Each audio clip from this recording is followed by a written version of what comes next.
दिल्लीच्या निगमबोध घाटावरती अंतिम संस्कार जे आहेत, अंत्यसंस्कार जे आहेत ते डॉक्टर मनमोहन सिंग यांच्यावरती होत आहेत। दिल्लीच्या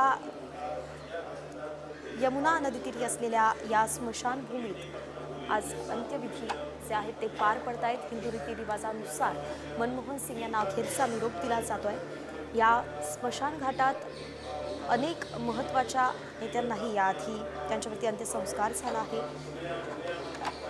काँग्रेसच्या नेत्या आणि दिल्लीच्या पूर्व मुख्यमंत्री ज्या आहेत, माजी मुख्यमंत्री ज्या आहेत शीला दीक्षित यांच्यावर सुद्धा याच स्मशानभूमीमध्ये अंत्यसंस्कार पार पडले होते। तर बीजेपीचे नेते केंद्रीय मंत्री अरुण जेटली यांच्यावर सुद्धा निगमबोध घाटावरच अंत्यसंस्कार करण्यात आले होते।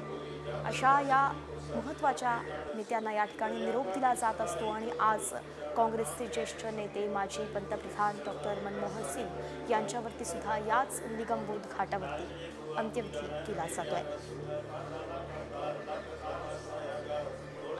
हिंदू रीतिरिवाजानुसार त्यांच्यावरती अंतिम संस्कार जे आहेत ते केले जाणार आहेत। अंत्यसंस्कार त्यांच्यावरती थोड्याच वेळात पार पडणार आहेत। त्याचे विधी सुरू झाल्याचं पण पाहायला मिळतोय।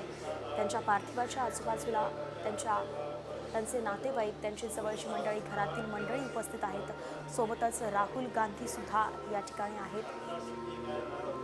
ही महत्त्वाची नेते मंडळी आपण पाहतोय जी अंत्यसंस्कारासाठी आवर्जून या ठिकाणी दाखल झालेली आहेत। एक महत्त्वाचा नेता आज भारतानं गमावलाय।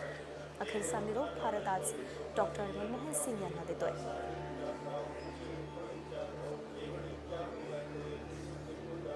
सतत पुढच्या ध्येयाचा विचार करणारा माणूस म्हणून त्यांना ओळखलं जातं। त्यांनी अनेक कामं केली परंतु कधी त्याचा बोलबाला केला नाही। त्यांचं म्हणणं होतं की मुलांनी शाळेत तर नक्कीच जावं, मुलांनी शाळेत जाणं बरोबरच आहे, परंतु त्यांच्या शिक्षणाचा दर्जा सुद्धा वाढला पाहिजे आणि यासाठी नेहमी ते कार्यरत राहिले। नुकताच आपण अहवालही पाहिला होता। मराठवाड्यातून अतिशय दयनीय अशी अवस्था पुढे आली होती। 29% विद्यार्थ्यांना मराठीच वाचता येत नव्हतं आणि अशामध्ये डॉक्टर मनमोहन सिंग यांच्या शिक्षणाच्या धोरणाची सुद्धा आता गरज भासते।